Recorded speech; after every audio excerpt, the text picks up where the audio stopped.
We're rolling on this. We're double rolling. All right. Here we go. All right. Super excited about this. Yes, I am. Thank you so much. Oh, yeah. Okay. So, hello, everybody. Today I'm with the amazing Freddie Bourne. Thank and, you. Already putting the hopes up for all these people watching. No, like get your hopes up higher because this guy's amazing. Thank you. So he is in town for a show tonight, and I talked him into stopping here for a quick interview. And also, like, do you have any like projects going on? Yeah, I mean, I'm just kind of coming back to this whole wonderful world of show. Mm-hmm. I took some time off, self-imposed hiatus, so I'm coming back now doing shows. Obviously tonight or whenever people watch this, so I'll be at Hampton Designs tonight in Indianapolis. I got some shows coming up in the Louisville area and the Evansville area. I'll be actually back out in Marion for Rock the River Fest in August, so cool. I'll be out there. So it's about an hour from here, so I'll be there in August. I think it's TBA on the date. Nice. But then I've had an EP out for about a year and some change now. But because now people are kind of going back to the whole really getting back into music and people finding it a little bit more again and not much in isolation. The Trouble Boy, the Bonfire Disco has been out for a little over a year and like a month or two at this point. So people are. But now stuff's opening up, so it's time to celebrate. The resurgence is being pretty great because it's it's a year later and people reaching out as if it's like I love that brand new song and I was like I haven't put out any material in a little bit. So perfect. I love it. Yeah. So but then otherwise we're just kind of trucking along and whatever happens. Yeah. No rush to get things done. I had 4 EPs in 4 years, so I'm just like I think I just want to kind of relax a little bit and kind of just watch some shows and do some shows and focus primarily on the performances because I think that's where I love doing the live shows, but it's sometimes you kind of. I think sometimes you forget to enjoy it because it becomes a job, you know what I mean? Yeah, I totally understand what you mean with doing the concert photography. I'm like, I need to stop and take a minute to enjoy this concert, not just rather than as a job, as a paycheck, as money, But your live shows are just absolutely phenomenal. Because the first one I had seen was you were gracious enough to come here for that. Yeah, it was a pleasure to come here, Yeah, I was just a fan immediately. Oh, thank you. I love it. So yeah, no, it was definitely, it was like a week before that show is when I actually did announce to Jess Jones, good friend of ours. Yeah, look up Jess Jones. Yeah, that played that night. He was the one who invited me out, and I let him know, like, hey, this is actually going to be my last show for a while. And so it was a really great show to end on because it was the most authentic crowd. And so those are the types of shows I like. I mean, there's been places they look for the people that are going to do the happy hour thing, and that's all well and good. Right. It's good exposure. But at a certain point, there's you're like, oh, am I doing it now for money, or am I doing it because I enjoy doing it? And so these were one of the shows I was like, oh no, this is like the right place. And I love that you're stopping back here on part of your first journey. Yeah. Oh man. So I'm excited to do this drop. I'm actually nervous about these questions. I don't know what's gonna happen. It's all good. I mean, you can utilize a pass if you want.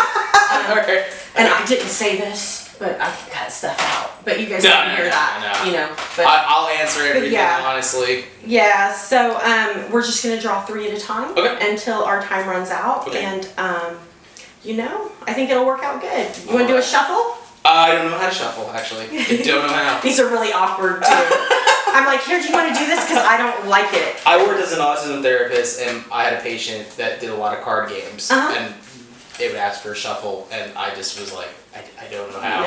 So I found my own version of it, or pass it to somebody else that might be able to do it better, but... Maybe we can make a shuffling video tutorial. Oh, yes. Sometime. All right, just grab you 3 anywhere. All right, let's go. I'm gonna go beginning, middle, and end. So that one, and then that one, and I don't want to get that super last one. Okay, there you go. All right, what have you done to yourself? No. That's a great question. All right. How much time do we have? This is a good start. You're not gonna mind this is all right. Okay. What are the top 3 or so albums you think everyone must listen to? Oh, yeah. Yeah, I definitely have an answer for this. I thought about this in the car, actually. Nice. I thought about some albums. Because I saw a recent argument, this is kind of unrelated, I saw an argument about people talking about, like, Cisco, the musical person Cisco, Thong Song and Incomplete, like, they were trying to say that he's a one-hit wonder. I was like, no, he's not. No. He was in Drew Hill, had massive hits there, had a bunch of things.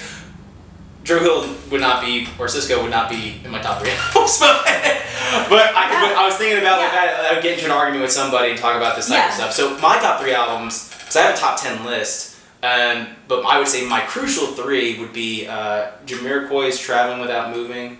Came out in like I think 96, 97.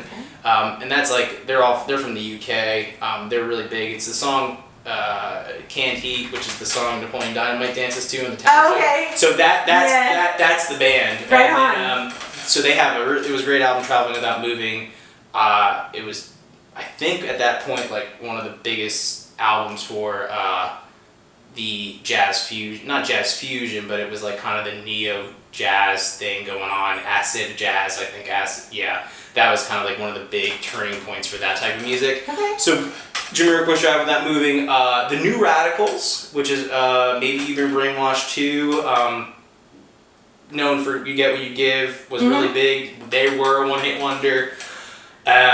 But that album, I mean, from start to finish is just... I know a lot of bands that they might have had a one-hit wonder, but it's just people need to explore the whole album. Yeah, and that, I mean, just, you kind of get a really... Like, I feel like if New Radicals were around today, like, I think they would have been, like, probably in the presence of, like, what Maroon 5 is now, but probably staying true to the roots of, like, real instrumentation, because that's how the lead singer is. And then third...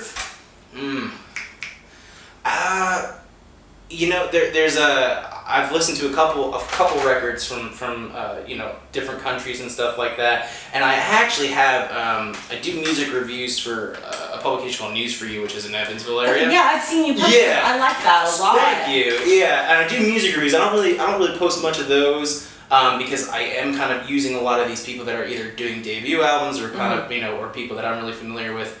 But I just recently came across an album that I would like people to go, and it's in my top 3 now, is Josiah and the Bonnevilles, and it's called Motel Mayday. I like the song of that. And Josiah was a contestant on Idol back like years and years ago. I thought that name sounded familiar. Josiah Lemming, and so he had a record deal right after he got kicked off the show, and there's a song in there called $6 Check, which talks about his royalty check from Warner Brothers when he was promised a 5-album deal and only got one chance to do it, so he won 1 album and then they cut him. So now he's going solo. He's done this thing with his band now. Right on. And as of recent times, it's probably one of the albums I have on repeat on the way here. So definitely in my top 3. Cool. Yeah, and then honorable mention would be like Journey's Steve. Yeah, Journey's. Really? Yeah, I love Escape. That's a great album. So definitely any Journey fans. Right on. Yeah. Oh, we're just throwing them. Craig Ferguson, just throwing the cards. I'm like, all right, this thing is done. I'm down with that, yeah. All right, we have got a theme going on. Okay. So I think your vibes had something in mind here. What are the top 3 or so musicians or bands that everybody must check out? Ooh. And they can be the same as the albums you just said. That's the thing, I do like my favorite. Steve Perry would still be in my top, for sure. I think people, my partner and I do tend to argue jokingly about, because Steve Perry came out with an album just literally 2 years ago. It was after like 30 years of not doing anything. And I was like, this is fantastic. And she told me that it sucked. She thought that it was terrible. And I was like, I have a lot of anger towards subjective. It is, yeah. Steve Perry, you have to look definitely at his whole discography, not just what he did with Journey, because I do think that people just kind of target onto the Journey songs. Like Open Arms is one of my favorite songs. Good Morning Girl, it's a very short song, but there's so many wonderful things he does with his voice, and it's really telling the story. So I always felt like Steve Perry was, first and foremost, people should just kind of know him outside of Journey, number 1. Right on.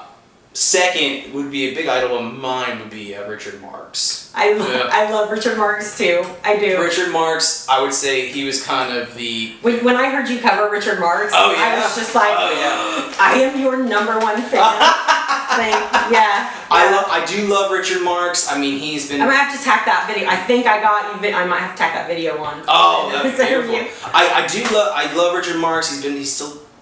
doing really well. He still writes songs. I mean, he's just a phenomenal singer and songwriter, and even through all the years, I mean, he's still got it. And I mean, I've always been a fan of Richard Marx. And then Dan Fogelberg would be my third. Yes, yeah. What I liked about Dan, I mean, first of all, I was kind of a late bloomer to Dan because I found his music after he passed on. Right. I think I was about. I think I was around 22 or 23, so I think I was roughly I was a little bit either in college or just right out of college at that point, and I was like, ooh, I really like this song. I thought it was someone new. And I found out he passed away in 07 at that time. Do you remember what song it was? It was Same Old Lang Syne, so it was around Christmas time. It was the Christmas song. But then I, looked into his material and really got into him. So I was really a smitten fan from there because he was kind of making rock and roll with the keyboard. That was kind of what I was really all about, and he was able to make it cool. And Elton John I love, but I think Dan Fogelberg kind of took the flair out of it and kind of made it like this is a middle of the road adult contemporary thing that everyone kind of get behind. So I was kind of cool with that. So yeah, those are my three. Nice. I can let you throw one if you want. Okay. Yeah. Okay. Is there a particular method you use to find opportunities to display your craft? Like, where do you look up venues online? Do you? Yeah, I do the whole research thing. I'll always kind of find friends of mine that kind of are playing some shows, and I know that maybe their material is similar to what mine is about, and so I'll usually venture out to them and kind of like try my best to be professional, like doing the Facebook messages, like how did you and even if like you can go to the websites and you can't find any contact information for like bookings in particular, you always kind of say, is there a certain email that I can use for booking inquiries? And usually they're pretty kind to say who, or the person that's in charge of the booking is actually the one that's answering, so it kind of works out.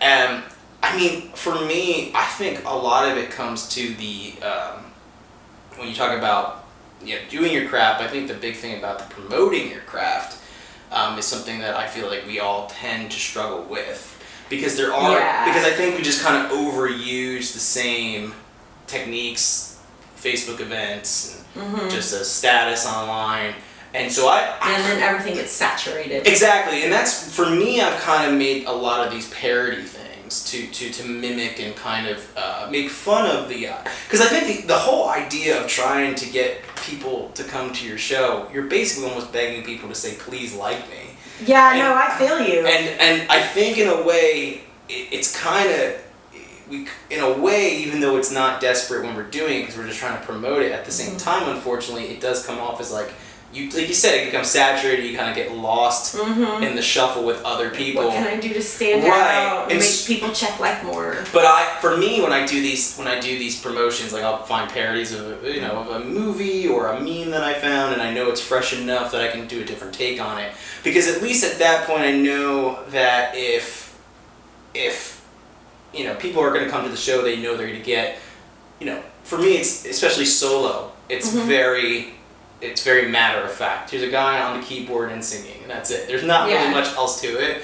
But, I try my best to really entertain in between the songs and kind of make it a community thing and not about me. Because it should be, at the end of the day, and we were talking about this before. And for me, I appreciate that, bringing it back. Well, because I think what you need to do is, at the end of the day, if you're the entertainment and you're getting paid to do your show, you still have to have a way of being hospitable and being the host. And I was actually talking to this yesterday to my girlfriend about like how she's an open mic host, and I do feel like that is something you have to kind of remember, is at the end of the day that you are still, even if your music's not good, you're still representing yourself as a person, as a brand. Absolutely. And if you're not able to be a personable, loving type of engaging person in these shows, it's going to be very difficult for people to root for you and support you, because people can support you and might not like what you do. They might not like your music, but they see like. But they can respect you. Oh yeah, and I think you need to remember, like, you have to make this the experience with the people that are in there watching you, or even just coming in for a song or two, that they're part of that experience and that it's not just about you. And so I always try my best when I'm doing these promotions that I kind of make it this funny thing, so they know they can.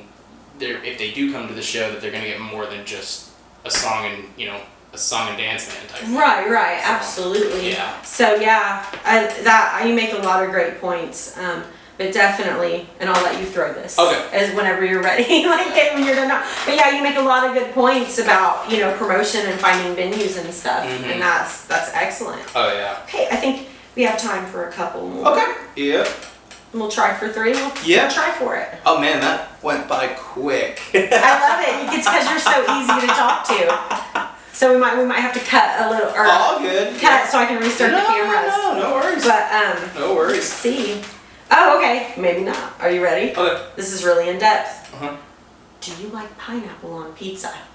Yes, but I do like pineapple on pizza. I don't like marinara sauce. Really? Yeah, I never got into it. But are you okay with pizza sauce, or you? Yeah, I can. If it's the only thing that's available, or if there's a party, like I'm cool with it. Wow. I have a very a big loyalty to my mom and my great aunt's recipe for that type of sauce. So I love that. Yeah, so I can't really do the sauces at the place. Okay. I'll do garlic butter and I'll do barbecue sauce and pineapple on pizza. It doesn't. You're cool with that? Oh yeah. Yeah, I know. I love that. I'm the same way. Like, I'm really loyal to my grandmother's dessert recipes. Yeah. I do love pineapple on pizza. But okay. Yeah, if my grandma had a sauce recipe, I would totally. I'd yeah. With you. Okay. In like 30 seconds. No, I'm just kidding. You take your time. Okay. How did you get into your craft? Did you just know what you wanted to do as a kid, or did you slowly? Oh yeah. I always. I guess it's kind of like a twofold, because like I think I knew I wanted to do entertainment. I knew I wanted to do the entertaining side. So like I did start in choir. I started doing, and then eventually doing the auditioning for the solos and stuff. So I knew I wanted to do something with that. And then eventually acting and theater kind of came along as I got into middle school. So then I was like, oh, I'll do the acting thing. Then I got to high school and college, and that's when it became very stereotyped, and you started really becoming, I became really well known to do the singing numbers, but most of the time were the supporting roles that were, more comical, because that was kind of more my strength. And then I realized, I was like, I really just want to make sure I make an identity for myself, so that's when I started doing my own stuff. It kind of just fell into place, I guess, I was randomly just singing, and the choir teacher told me that you should continue to keep doing this, and then just one thing led to another. Nice. So yeah, it just it was always something I knew I wanted to do, something for entertainment. I think it was just kind of knowing what my place was where, what exactly was going to be the best way to mark myself as, here's me, and this is the best way to represent me. And I think I've gotten to a better place now. Like, I think starting out, you kind of do whatever someone tells you to do. Right. You're pressured because you have to learn. Well, and you're pressured by the trends, and you're pressured by other people that are around you, especially if you're going to a studio and stuff like that, and you have people around you like, you should do this, you should do this. And then after a while, you kind of figure out like where, this is kind of my lane, and I'm not gonna veer away from it, because I think that's, at the end of the day, you have to find identity. I think I found it. We'll see. I think you have. Yeah, okay. And then the next one is, what is the main message that you hope to convey through your work? Ooh. I think it all, I've definitely done projects where I think the message has been pretty clear in some ways. I wrote these songs of Heavy Vibes and a Piano. It was an EP I did after my first release I did back in 2013, and it was 5 years later this EP came out, and it was about grief. And I wanted that experience to be, when they listened to it, that it was supposed to be this raw sounding unfinished thing and very complex and kind of out there, because that is kind of, I wanted to not only bring the music and the lyrics about grief and dealing with those stages of grief, but the actual contextual ideas and things that could go into grief, like, because grief is so complex and it is so disorganized and really kind of all over the place, and that's how I wanted that record to be. So thankfully enough, people have come to appreciate that as time's gone on. I think when I do anything though, I think when I started out, the problem I had was that I was really putting on this mask of writing these songs and pretending that they were observations, as opposed to admitting that they were my own experiences and my own thoughts. Yeah. So I had that trouble with my poetry, so I can definitely. So and I just realized that I'm not really a fictionalist. I can't really write fiction. And not only that, but then because you have that mindset of like, I wrote it as an observation and not as myself, the way it's delivered is so different. So once I wrote that EP and I started re-performing the older material that I said was based on observation, but it was about me, I mean, those songs became so much more lively. And the big message that I have with a lot of my music is like this whole, and I'm not like the poster child for depression or anything like that, but it is this idea of like, it's okay to not be okay, and I know how cliche that is. That is a great thing to get out there. Well, I think because you know what, because I've gone to therapy for like 6 years. After my mom passed away, it was something I was like, you know what, I have a lot more anxiety and depression that I've not dealt with, and this was the pinnacle. That's really the peak of like, here's everything out. And the one thing he kind of told me, is when he asked, what do you want to do? In terms of just in general, like based on how you feel and everything is, what do you want to do with, what do you want to do with anything? And I said, I just want to kind of, disappear for a little bit and kind of cry. He goes, okay, do that. Yeah. And I was like, well, how? How can I do that when society tells you that you need to move on? And he goes, well, we've very well learned, we've learned through experience and observation that society isn't always right. And so I just kind of put the middle finger to like the standards of what, people expect from you, because I'm like, the world's ever changing, and so the standards are going to ever change, and history is, while it does repeat itself, it also does reinvent itself. And so I always, at that point, once I kind of knew, be yourself, but like in the most authentic way, don't put on this mask. Right. That's when you're going to start seeing a little bit more of this appreciation. So when I even do these shows, I know if I'm playing at a bar, I did play a place once where a woman, said sing happier songs, and I mean, she was plastered, and so I just entertained the idea of doing something fun for her, and then she left me alone after I did that. Yeah. So you always kind of know you're not going to always be appreciated based off of what you're doing. But someone, once someone told me, they came to one of my shows and they said, this is one of the best shows I've ever seen you do, because you were just raw yourself, and I could get an idea of what you're going through. And I was like, well, that's all that matters. If I can be able to touch one person at a show out of 50, that I've made it with that one. So yeah, I totally get that. That is great.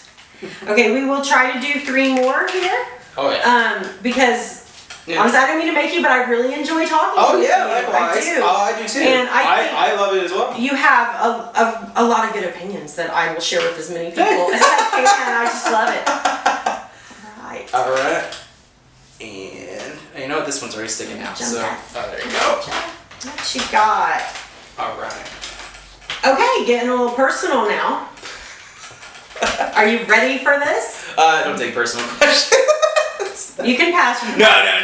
Okay. What is the one thing that is like an absolute deal breaker in like a personal or business relationship? So I guess it's not totally personal. I mean, just like whether you're dating somebody or having a business relationship with somebody, is there something that you're just like, no, I hate sandals with socks, and I'm not gonna. I would more recently. It's this.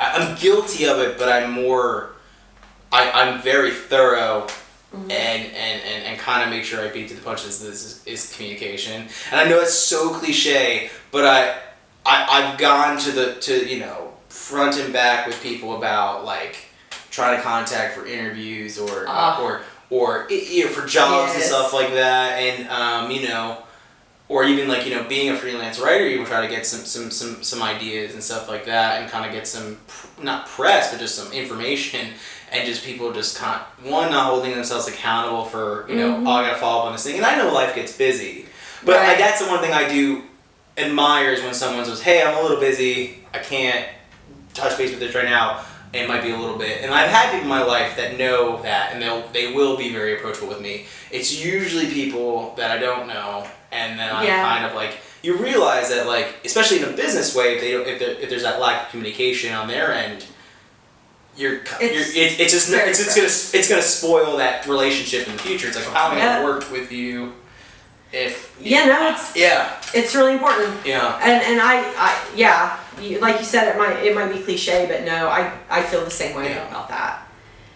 Woo! Star Trek or Star Wars? I would say Star Wars just because my girlfriend is a fan of Star Wars. Oh, yes. So I'm just trying to protect myself. But I've actually only seen Star Wars I've only seen Star Wars movies as opposed to Star Trek. No, I appreciate that. It's great. Okay, and your last question ever.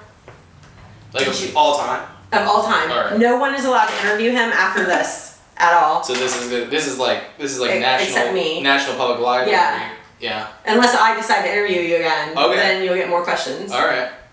Did you always know what you wanted to be? No. Yeah, you touched on this a little bit. No, I wanted to be an architect when I was a kid, and I wanted. Really? Yeah, I love that. I wanted to be an architect all the way up until I was 18, and I didn't. My mom got, bless her. Well, even architecture is an artistic It is, but there's math and there's science involved, and that to me, I was good at those subjects, but not good enough to do it willy-nilly on like a floor plan. Like, I was the kid that had to study growing up all the time in order to get good grades. I was not one of those enrichment people. Things did not come easy to me. When I got grades, it was because I overly obsessed over it when I was younger, and then sure enough, I overly obsessed about my grades until I found out that really the first 2 years of your high school really mattered. So I was like, oh, okay, never mind. Yes. But no, I wanted to be an architect up until I was 18. My mom though, my mom went off to community college, and so she really knew the whole aspect of the whole prospects of getting into college and what that entailed. And she didn't understand that every colleges had different programs, and some colleges don't offer architecture. So my mom had this grand plan that I was going to go to Harvard. Nice. On a scholarship with architecture, but that does not exist, or at least at the time it did not exist. But I love your mom for thinking. Oh yes, no, it was definitely really nice of her to think. I was not Ivy League material. I was a good student. I got into good schools. I had a ride to Temple.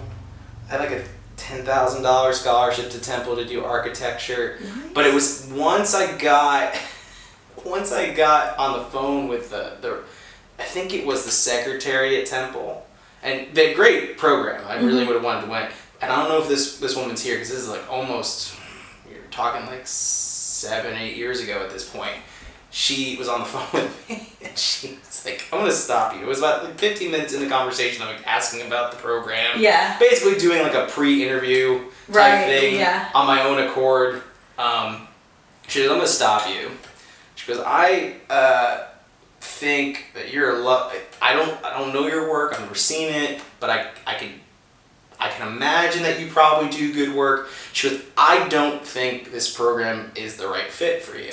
And she got, really? And she, and yeah, and that's what I said. I said, really? Made it up. And I kind of said it what do you mean? Kind of in a way of and she could tell right off the bat she thought I thought she was insulting me. She said, no, and she's to be clear, I'm not trying to insult you. I'm not trying to put you down. She goes, she's like, I've been here for a while. She goes, you would be bored out of your mind. I go, what do you mean? She goes, in the 15 minutes I've spoken to you, I think I've spoken to you more than I've ever spoke to any of the students that are here. And I was like, well, really? He goes, yeah, it's just a very cut and dry type of environment. And I'm like, well, yeah, I know. I do know that because I went to vocational school for my last 2 years and did architectural design. So I have a certificate to be like, hey, I did this and here you go. Yeah. But then, but she told me that she goes, I think you should do art because you seem like a more lively person. She's like, I think you'll be fine. Obviously, academically, I just think that you just wouldn't fit in with it. And then about a couple months later, we had a guest professor come in to my vocational school class, and he was a really well-known architect in that Jersey area. And I'm, eccentric. I like playing music. I like bobbing my head and kind of entertaining myself while I'm doing my work, any work I've ever done. And he takes me aside. He calls me out because I was blasting music at my workstation. He had to sit me aside, and he goes, because he knew me at this point. He knew my work, and he goes, I think you are one of the people that would be very successful as an architect. I go, thank you. That's really great. He's like, but, and I go, yeah. He goes, you will not be hired by any architecture firm. And I go, why? He goes, you're just too out there. And this all sounds a little Fountainhead-esque. Yeah, it does. No, it does. But I love it. I did. So I took heed to their advice and so eventually just kind of did the whole.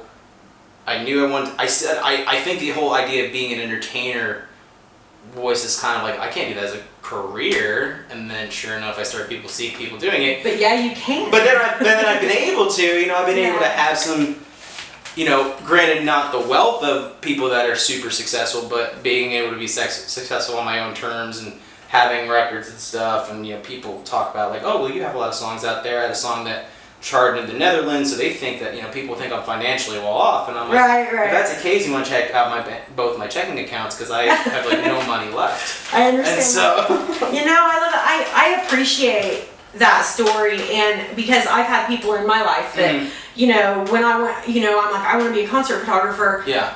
But then I thought that was an unreachable dream. Yeah. And so at a factory, I had somebody that, not as exciting, but had came up to me and said, I'm not trying to insult you, but you don't belong here. Yeah. And I appreciate those moments where it push you towards your dreams. Yeah. And I think I'm thankful for the people that pushed you into singing because I really thank you. Stuff. Oh, thank you. And I will say, just even in general, I knew I wanted to do something because my big thing was broadcast journalism and doing writing and stuff like that. And I had this fear. After my mom passed away, my grandma passed away, it was right after graduating college. There was a sense of fear of trying to go after things, or at the very least, I was already in radio. I did have a job in radio after college, and I had another customer service gig, so I was making good money right after I graduated college.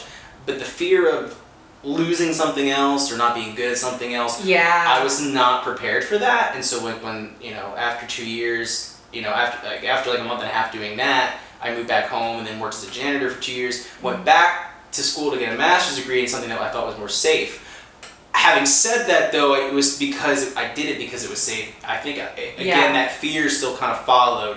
Once COVID happened last year, I think that was really the pinnacle of you know what? Life's way too short to do the things that people. Oh yeah. The things that people expect you to do, because I don't think that. I do believe if you do take a risk in this world, I'm not a spiritual person, but I'm an optimistic person, and I'm not one to I'm not one to not apply to a job and someone says, well, how are you gonna get that job? It's no, I'm just gonna put it in God's hands. There are places like that and people that really just put it in the faith of God, and that's fine, but you gotta put the work in as well. And for me, it's the same thing. I think that if I'm doing the work and I'm taking a risk in this life, I think hopefully the universe will find some tidbits of you know what, we're gonna help you out one way or another. It might not be big.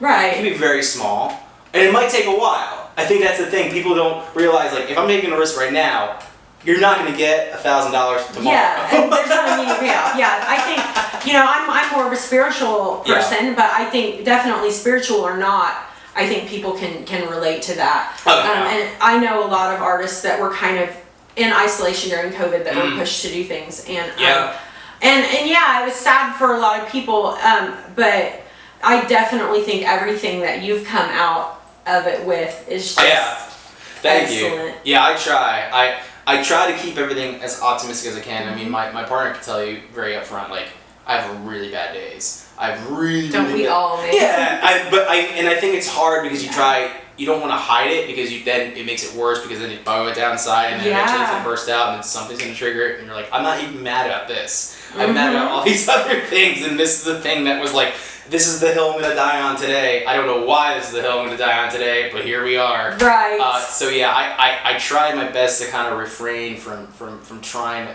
because I did, especially now, these are the things I chose, I have medical things going on that I'm getting better at now, so I really could do the jobs, and I've been in the safe jobs for years. Yeah. I worked in higher education, worked in a college setting for 2 years, and then did it before that for about close to 4 or 5 years. Worked as an autism specialist, therapist, and then worked as a teacher. Like all these really like jobs that people go, man, like that's an admirable job. And they are. But then I'm like, But it's just not meant for everybody. Not meant for everybody. When I left recently, it was just because it was this medical thing, and I realized that I was really so focused on making money and keeping myself afloat that way that my health came second.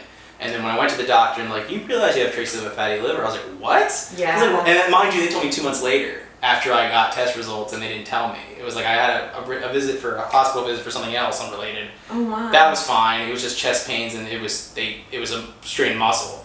But then when I went to the doctor about these issues with my stomach 2 months later, they're like, well, you realize you have traces of fatty liver. And they're like, we told you that, right? I was like, I haven't been here in a year and a half. I was in the hospital. They're like, yeah, you have to go and start taking care of yourself, and so that I just did this 180 at that point. So no, I get that. I've been in jobs that have made me unhealthy because it was not what I should be doing. I mean, I loved the jobs I had. I think it was just my mindset of I couldn't find a balance.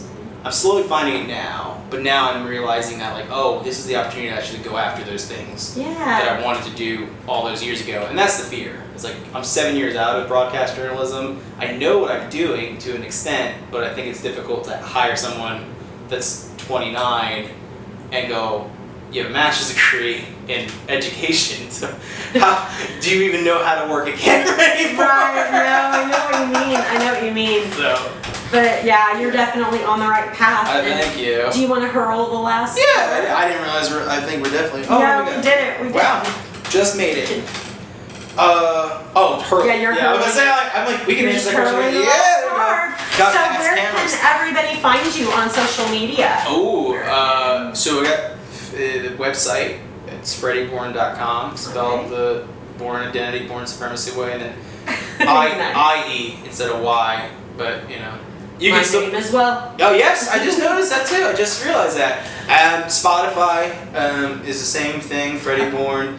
And people do like my music page on Facebook, but I prefer people just to come to my personal, because I try to get rid of that barrier between being a celebrity type thing and it's kind of hard. Personally, I just get very lazy. I don't like updating 2 pages, and it just becomes exhausting because then you're just I do always feel like I'm annoying people.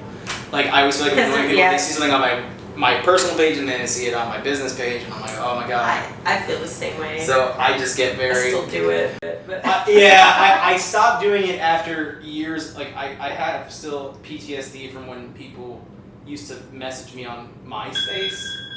Uh-oh. I think it's time. That's our timer. So I have to say, but Freddie Bourne. Yeah, anywhere Freddie Bourne. Google it up. Google it up. All right, look him up, and we will see you later.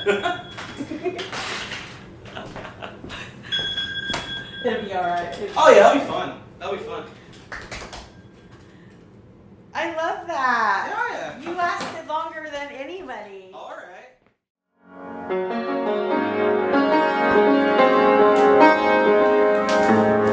Okay, so excited. So, here we go. All right.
super awesome. I didn't realize my phone was on me the whole time. So sorry. So sorry. No, it was beautiful. It was beautiful.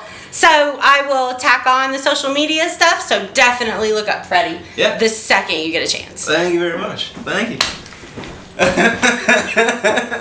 See you later. I was about to say. I was like.